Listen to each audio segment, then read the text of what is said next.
Good day, my name is Ken Clyde Manapos, a nursing student from Mati Doctors College, and today I'll be return demonstrating percussion and vibration. So first is check the doctor's order.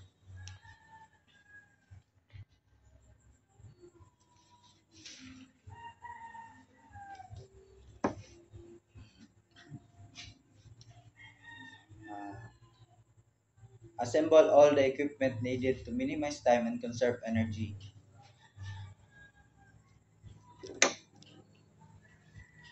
And wash hands properly to reduce microorganisms that may cause infection to the patient.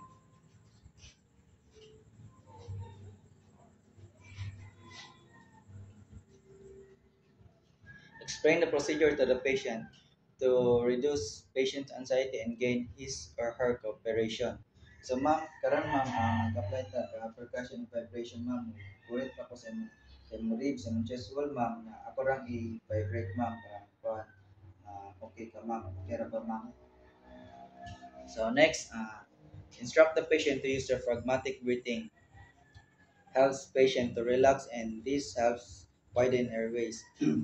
So ma'am, mag-cons pag diaphragmatic breathing ma'am. Ang kani siya ma'am, mag-inhale ka gamit sa imong ilong, hinay-hinay, tapos mag-exhale ka sa imong first sa imong baba, mura ka mag-blow o candle pag exhale mo ma'am. Kira ba? Okay. Tapos, position the patient in prescribed postural drainage position. The spine should be straight to promote ribcage expansion. The patient is positioned according to the area of the lung that is to be drained. So ma'am, bakit ta ma'am? Gunit mama, tabangan ka ma'am. Imong kamot putanan dire ma'am. Comfortable lang ka ma'am. Tapos dapat imong spine ma'am, straight dapat ma'am.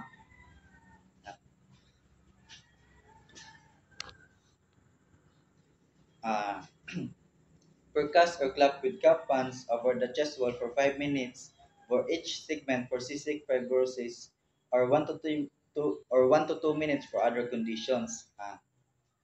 The lower rib to shoulder to back and the lower rib to top of chest to front. Ma'am, mugunit ko ma'am. Clap ko sa imo ma'am.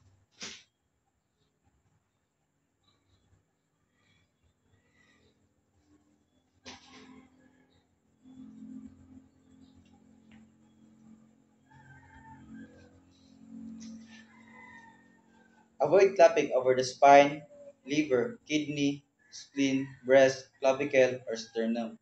Percussion to these areas may cause injuries to the spine or internal organs. Uh, Instruct the patient to inhale slowly and deeply.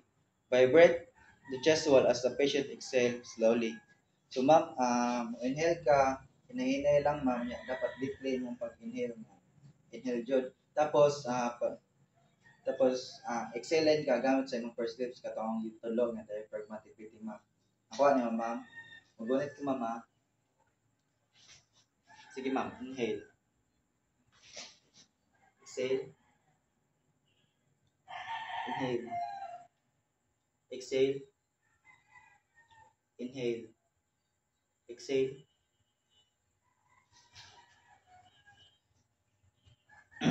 uh, Next is place one hand on top of the other over the affected area or place one hand on each side of the rib cage. Tense the muscles of the hands and arms, apply moderate pressure downward and vibrate hands and arms. Uh, this this this maneuver indicates movement in the direction in which the ribs move in expiration. Tapos, relieve pressure on the thorax as the patient inhales. And next is encourage the patient to cough after using abdominal muscle after 3 or 4 vibrations.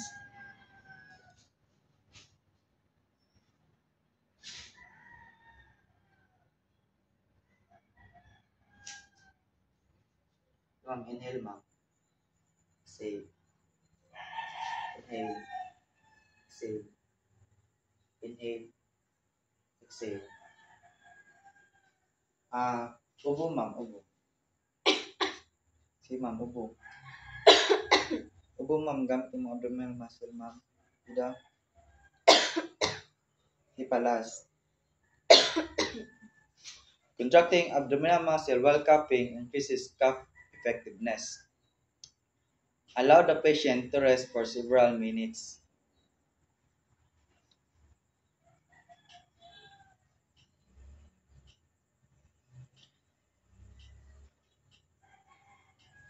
Listen with stethoscope for changes in breath sounds. The appearance of Brachus anonchi indicate movements of air around mucous skin and bronchi.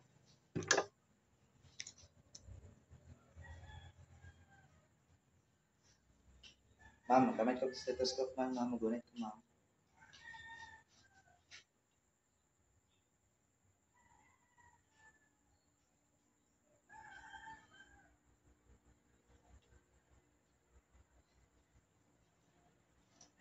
And that ends my return demonstration of percussion and vibration.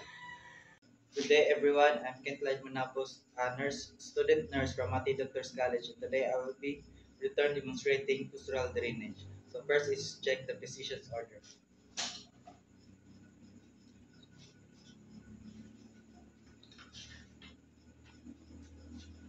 Next is gather and assemble all the equipment needed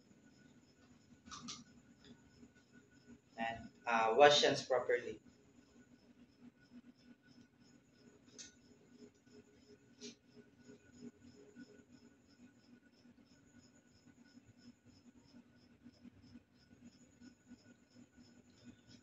Identify and explain the procedure to the patient. So, ma'am, may I know your name po? Taga-asa ka, ma'am? Ilan ang edad, ma'am? Ma'am, karon ma'am, apply ka postural drainage, ma'am.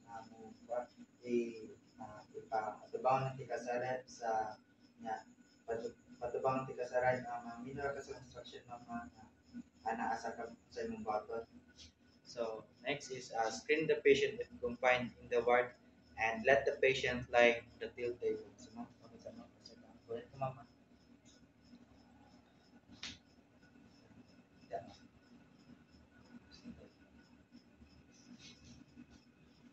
Drain upper lobe. Have patient sit up if possible and have patient lean right 45-degree angle for 5 minutes and left same angle for 5 minutes. Have patient lean forward 30 to 45-degree angle for 5 minutes and backward same angle another 5 minutes. And uh, have patient lie on his abdomen back and both sides while horizontal. So, karon ma'am, lean. Atubang ka dito, ma'am, 45-degree angle, ma'am, sa para-right.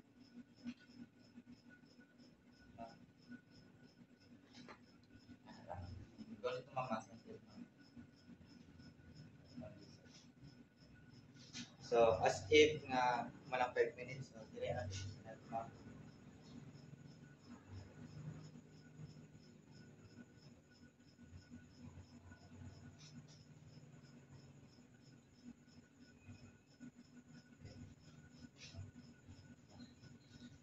Tulog ko, ma'am.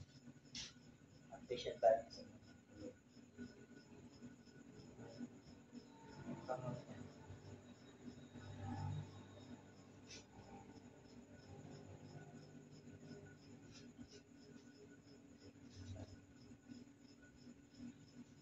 Next is you drain the lower lobes. So to drain the lower lobe, place the patient in left side lying position on the bed or table. Use pillow or bed gauge to elevate hips higher than the head.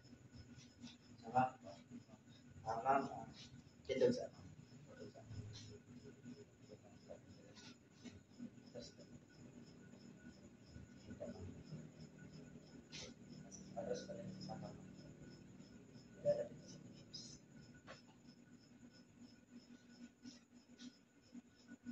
Next is have patient have patient lie on each of the following 6 positions for 5 minutes, breathing deeply. So, ma'am, ingat naman. Inhale, exhale. Inhale, lalo mo inhale, exhale. Diba? On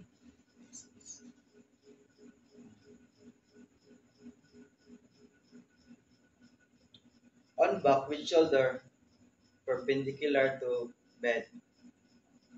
On left side, with shoulder perpendicular to bed. On left side, with shoulder slanted backward at 45-degree angle from bed. On back and on back with shoulder slanted backward at 45-degree angle, and on abdomen on, on abdomen with the head turned to side. So ma'am, ito lang.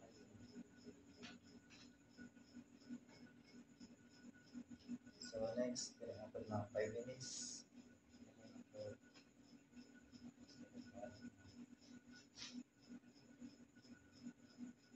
Tapos katutulog mo.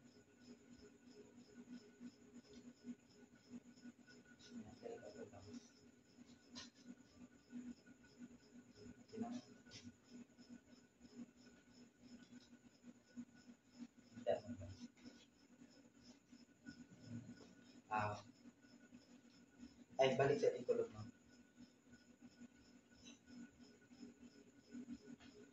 While still on his abdomen, while still on her abdomen, have patient cup to raise secretion. Sige ma'am, upo ma'am. Upo ka ma'am. Upo ma'am. Sige, balik na po.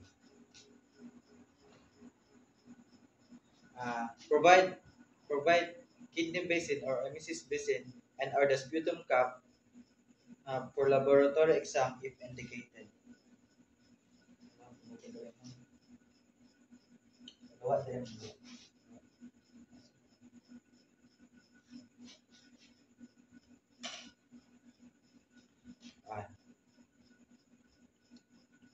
Place the patient in comfortable position and allow to rest. Mama. Do the aftercare and documentation. So,